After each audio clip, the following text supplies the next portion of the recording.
नमस्कार। आपका अखबार के YouTube चैनल पर आपका स्वागत है। मैं हूं प्रदीप सिंह। जब हनुमान चालीसा के पाठ में देशद्रोह नजर आने लगे तो समझिए विनाश काले विपरीत बुद्धि। ये इस देश में ही हो सकता है और महाराष्ट्र जैसे राज्य में ही हो सकता है, जहां तीन सेकुलर पार्टियां, दो पुरानी सेकुलर, एक नया मुल्ला बने हैं उद्धव ठाकरे, शिवसेना, सेकुलरिज्म के रास्ते पर चले हैं, तो हनुमान चालीसा में उनको देशद्रोह नजर आने लगा है। और हनुमान चालीसा का पाठ करने की घोषणा मात्र से देशद्रोह दिखाई दे रहा है जिस सरकार को। उस सरकार के बारे में आप अंदाज़ा लगा सकते हैं। ये भारत में हो सकता है जहां 78-80% हिंदू रहते हैं, वहां हनुमान चालीसा पढ़ना अपराध हो जाएगा। ये बात बहुत से लोगों की कल्पना से बाहर है, लेकिन जो इस देश की सेकुलर राजनीति को समझते हैं उनके लिए बहुत सामान्य बात है, कोई आश्चर्य नहीं। इसलिए आप देखिए, जितने सेकुलरवादी हैं, ये वकील हों, बुद्धिजीवी हों, रिटायर्ड जज हों, आईएएस अफसर, जो आतंकवादियों के लिए अपील जारी करते हैं, प्रधानमंत्री की आलोचना करते हैं, जो लेख लिखकर चुनाव से पहले बीजेपी को हराने की अपील करते हैं, वो सब, उनमें से कोई एक भी ऐसा नहीं निकला जिसने ये कहा हो कि हनुमान चालीसा का पाठ करने की घोषणा करने पर कैसे देशद्रोह का आरोप बन सकता है। आप किसी आतंकवादी पर लगाइए, किसी अलगाववादी पर लगाइए, किसी माफिया पर लगाइए देशद्रोह का आरोप, कहा जाएगा कि ये उसकी निजी स्वतंत्रता का हनन है, उसको जो मौलिक अधिकार मिला हुआ है उसका हनन है। ये इस कानून का दुरुपयोग हो रहा है, अपने विरोधियों को डराने के लिए इसका इस्तेमाल किया जा रहा है, अपने विरोधियों की आवाज़ दबाने के लिए इसका इस्तेमाल हो रहा है। लेकिन किसी एक व्यक्ति ने नहीं कहा कि अमरावती की सांसद नवनीत राणा और उनके पति, जो वहीं से विधायक हैं, रवि राणा, उनके खिलाफ क्यों लगा देशद्रोह का आरोप। क्या किया था उन्होंने घोषणा की थी कि जो उद्धव ठाकरे का निजी निवास है, जिसको मातोश्री के नाम से जाना जाता है, जिसकी प्रसिद्धि बाल ठाकरे के समय में हुई थी, उसमें उद्धव ठाकरे का कोई योगदान नहीं है। उसके बाहर वो हनुमान चालीसा का पाठ करेंगे, दोनों पति पत्नी, सांसद और विधायक। इस देश के चुने हुए सांसद विधायक हैं और किसी पार्टी के नहीं हैं, दोनों निर्दलीय हैं। दोनों की लोकप्रियता का अंदाज़ा आप इस बात से लगाइए कि दोनों विधानसभा और लोकसभा का चुनाव बिना किसी पार्टी की मदद के, बिना किसी पार्टी के सिंबल के जीत कर आए हैं। उनके साथ ये व्यवहार हो रहा है। और इतना ही नहीं है, इससे पहले जो हुआ उसको अगर आपने खबर में पढ़ा नहीं है, सुना नहीं है, तो सुनकर आपको और आश्चर्य होगा कि वो अपने अमरावती से चले अपने मुंबई के घर के लिए वहाँ पहुँचे, तो घर के बाहर शिव सैनिकों ने एम्बुलेंस खड़ी कर दी, एक नहीं कई, कि वो घर से बाहर निकल ही ना पाए। अब जब तक जितने घंटे वो एम्बुलेंस खड़ी रही, मुंबई में कितने लोगों की मौत हुई होगी एम्बुलेंस न मिलने की वजह से। जो क्रिटिकल पेशेंट रहे होंगे, जिनको एम्बुलेंस की ज़रूरत थी अस्पताल पहुंचने के लिए, उनको नहीं मिली, उसका जिम्मेदार कौन होगा? उद्धव ठाकरे की सरकार, शिवसेना, उद्धव ठाकरे, नेशनलिस्ट कांग्रेस पार्टी, उसके नेता शरद पवार, या कांग्रेस पार्टी, उसके विधायक, उसके नेता, उसके मंत्री, उसके राष्ट्रीय नेता? कौन जिम्मेदार होगा उन मौतों के लिए? और नवनीत राणा और रवि राणा के घर के बाहर एम्बुलेंस क्या कर रही थी? आपके मन में ये सवाल अगर उठा हो तो इसका जवाब संजय राउत ने दिया। आजकल सबसे ज़्यादा शिवसेना की ओर से बोल रहे हैं। आजकल क्या, जब से ये सरकार बनी है तब से उनको बोलने का कुछ रोग हो गया है। हर समय बड़ बोलेपन वाली मुद्रा में रहते हैं और उनको लगता है कि दुनिया में, या कम से कम भारत में, उनके सामने टिकने वाला कोई है नहीं, उनका जवाब देने वाला कोई है नहीं, और वो जो बोल रहे हैं वो सिर्फ वेद वाक्य बोल रहे हैं, उसके अलावा और कुछ नहीं बोलते हैं। तो उन्होंने कहा इसलिए रखा था कि अगर इस दंपत्ति को ज़रूरत पड़ जाए तो एम्बुलेंस मिल जाए। मानवता की दृष्टि से एम्बुलेंस वहाँ खड़ी की गई थी। आप समझ रहे हैं मतलब, ये धमकी कि इनको कुछ हो सकता था अगर बाहर निकलने की कोशिश की। और आपको लग रहा हो कि मैं इसको तोड़ मरोड़ कर पेश कर रहा हूँ, गलत निष्कर्ष निकाल रहा हूँ, तो शनिवार को प्रेस कॉन्फ्रेंस में मीडिया के सामने संजय राउत ने जो कहा उससे आपकी गलतफहमी दूर हो जाएगी। उन्होंने कहा जो मातोश्री से पंगा लेने की कोशिश करेगा उसको ज़मीन में 20 फीट नीचे गाड़ दूंगा। ये राज्यसभा का सांसद बोल रहा है इस देश का। किसके लिए? एक लोकसभा और एक विधानसभा के सदस्य के लिए। इसके खिलाफ कोई कार्रवाई नहीं होगी। ये जो है सेकुलर बात है, इसलिए इसका विरोध नहीं होना चाहिए, इसका समर्थन होना चाहिए। और अब भी आपकी संतुष्टि ना हुई हो, अब भी आपको लग रहा हो कि नहीं ये हम मेरी ओर से आपको लग रहा हो कि ज़्यादा बढ़ा चढ़ा कर बोल रहे हैं, तो अगला उनका वाक्य सुनिए। उन्होंने लोकसभा सदस्य और विधानसभा सदस्य की तुलना बंटी और बबली, एक फिल्म थी अपराधियों पर, उनसे तुलना की। कहा कि बंटी और बबली जो है मुंबई पहुंच गए। उनका अगला वाक्य, जिससे आप पूरी तरह से आश्वस्त हो जाएं कि मैं जो निष्कर्ष निकाल रहा हूं उसमें कहीं से कोई गलती नहीं है। अगला वाक्य है, जो मातोश्री को चुनौती देगा वो अपने अंतिम संस्कार का सामान पहले से इकट्ठा कर ले। कोई गलतफहमी रह गई? कहीं से आपको लग रहा है कि मैं बढ़ा चढ़ा कर बोल रहा हूं या गलत निष्कर्ष निकाल रहा हूं? बहुत साफ साफ शब्दों में कह रहे हैं। और ये दोनों वाक्य, दोनों उनके कथन, ये एक तरह से हत्या की धमकी है, जान से मारने की धमकी है, जो संज्ञेय अपराध है भारतीय दंड विधान में। लेकिन संजय राउत के खिलाफ कुछ नहीं होगा, क्योंकि वो उद्धव ठाकरे जो चाहते हैं वो बोल रहे हैं। वो महाराष्ट्र की सरकार, महाराष्ट्र विकास अघाड़ी की सरकार जो चाहती है वो बोल रही है। इसके खिलाफ कोई नहीं बोलेगा। 14 दिन की जेल हो गई नवनीत राणा और रवि राणा को। किस लिए? उन्होंने घोषणा की कि मातोश्री के बाहर, अंदर नहीं, किसी दूसरे मजहब के जो पूजा स्थल पर नहीं, मातोश्री के बाहर सड़क पर हनुमान चालीसा का पाठ करेंगे। आप सड़क पर, चलती हुई सड़क पर किसी भी समय नमाज अदा कर सकते हैं, हनुमान चालीसा का पाठ नहीं कर सकते। नमाज अदा करने में अगर आप बाधा डालते हैं तब आप कानून तोड़ रहे हैं। हनुमान चालीसा पढ़ने की इजाज़त दे रहे हैं तब आप कानून तोड़ रहे हैं। ये दो तरह का विधान चल रहा है इस देश में। एक समुदाय के लिए अलग विधान है, दूसरे समुदाय के लिए अलग है। धार्मिक जुलूस हिंदुओं का निकलेगा, उस पर पथराव हो, ये जो है इसलिए हो रहा है कि हिंदुओं की गलती है।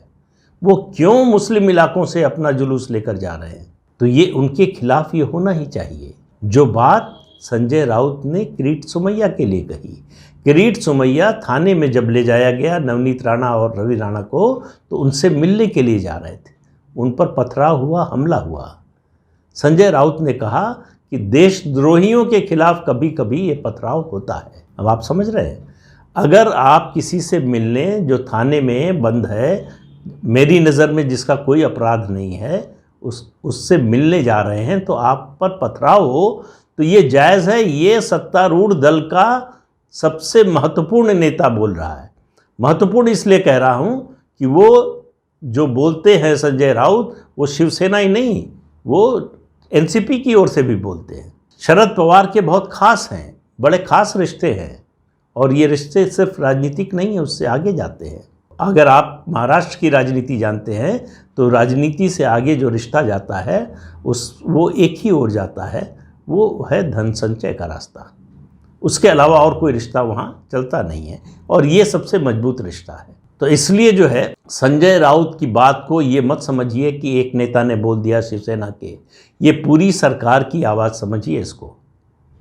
इस पर उद्धव ठाकरे, शरद पवार, मुख्यमंत्री हैं अजीत पवार, उसके अलावा अशोक चौहान कांग्रेस के नेता जो पहले मुख्यमंत्री रह चुके हैं, इनमें से किसी की कोई आवाज़ नहीं आई कि संजय राउत जो बोल रहे हैं वो ठीक नहीं है।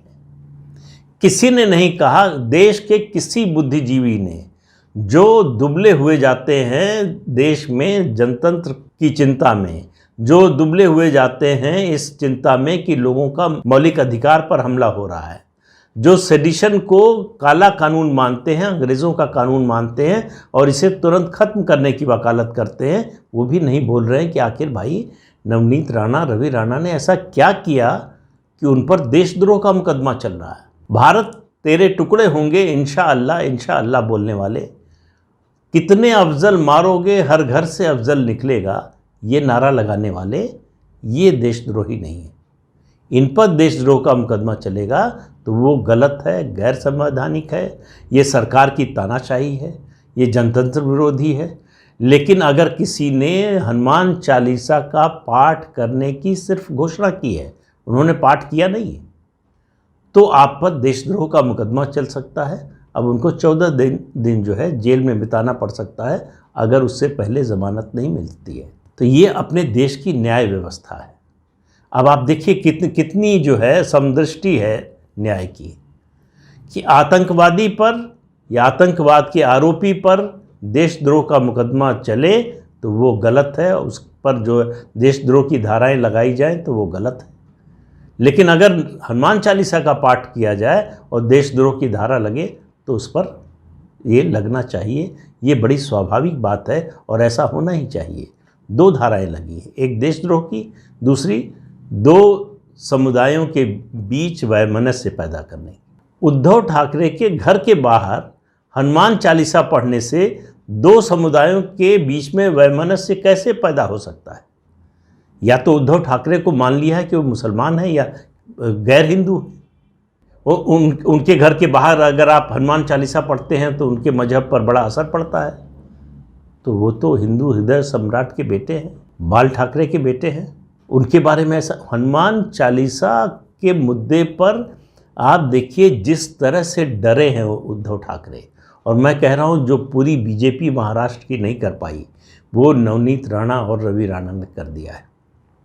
उद्धव ठाकरे एक महिला और उसके पति के सिर्फ घोषणा मात्र से कि हनुमान चालीसा का पाठ करेंगे इतना डर गए।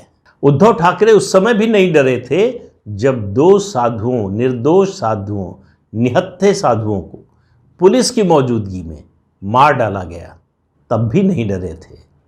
लेकिन हनुमान चालीसा के पाठ की घोषणा से डर गए। नवनीत राणा और रवि राणा ने जो किया है उसने राज ठाकरे को पीछे ढकेल दिया है। इस मुद्दे पर अभी तक राज ठाकरे जो है एक तरह से लीड लिए हुए थे, लेकिन एक घोषणा ने, मतलब ऐसा असर आपको राजनीति में बहुत बिरले ही देखने को मिलेगा कि किसी नेता की घोषणा मात्र से एक राज्य सरकार डर जाए। अगर डर ही नहीं होती तो ज़्यादा से ज़्यादा इतना सरकार अगर रोकना चाहती थी करना था कि वहाँ ये कार्यक्रम न होने देती, उनको हिरासत में लिया जाता, फिर छोड़ दिया जाता। लेकिन ये देशद्रोह की धारा लगाना और 2 समुदायों के बीच में वैमनस्य पैदा करने की कोशिश, वो किसी मस्जिद के सामने तो नहीं गए थे, किसी चर्च के सामने तो हनुमान चालीसा पढ़ने नहीं गए थे, न चर्च और मस्जिद के अंदर जाने की बात कर रहे थे। उन्होंने तो सिर्फ इतना कहा था कि उद्धव ठाकरे के घर के बाहर हनुमान चालीसा पढ़ेंगे और खुद ही रद्द कर दिया उन्होंने अपने कार्यक्रम को। उसके बावजूद उन पर यह धारा लगी और संजय राउत रुके नहीं हैं, वो धमकी दे रहे हैं और सारे हिंदुत्ववादियों को धमकी दे रहे हैं कि वो महाभारत रिक्रिएट करने की ताकत रखते हैं। सुनाई दे रहा था नवाब मलिक से, क्या क्या बोलते थे, डरता नहीं किसी से, हिम्मत है तो आओ। किस हालत में गए, अपने बड़बोलेपन में फंस गए। अदालत में जाके कहा कि हमको तो जो है ऐसे ही उठा लिया, मैं तो घर में बैठा था घर के कपड़ों में और ईडी के लोगों ने उठा लिया। तो जो बड़बोला आदमी होता है, बड़ा ओवर कॉन्फिडेंस होता है जिसमें ना, वो फंस जाता है अपने ही बनाए जाल में। जब ईडी के लोग उनको लेकर जा रहे थे तो उन्होंने उनसे परमिशन मांगी कि ट्वीट कर दें, जो ट्वीट किया भी उन्होंने। उस ट्वीट पर उनके पार्टी के लोगों ने जो है आगे ट्वीट किया कि हम डरते नहीं हैं, इनकलाब जिंदाबाद, इंशाअल्लाह लौट कर आएंगे जल्दी ही, अपनी मर्ज़ी से जा रहा हूँ, मैं तो खुशी खुशी जा रहा हूँ। ये ट्वीट किया नवाब मलिक ने। अदालत में ईडी ने वही ट्वीट पेश कर दिया कि ये खुद ही कह रहे थे कि मैं अपनी मर्ज़ी से जा रहा हूँ, खुशी खुशी जा रहा हूँ। सो संजय राउत उसी रास्ते पर जा रहे हैं। उनका क्या होगा मुझे नहीं मालूम, लेकिन ईडी की जांच उनके खिलाफ भी चल रही है और उनके पूरे परिवार के खिलाफ चल रही है। और उनको बचाने में उनके अंकल शरद पवार भी कामयाब नहीं हुए हैं। वो खुद अपना पसीना पोंछ रहे हैं। उनको समझ में नहीं आ रहा है कहाँ जाएं मदद के लिए। और मोदी जी की बड़ी गलत आदत है, वो ऐसे मामलों में दोस्तों की भी मदद नहीं करते। तो शरद पवार खाली हाथ लौट कर आए मोदी से मिलकर, कुछ हुआ नहीं। तो संजय राउत का क्या होगा?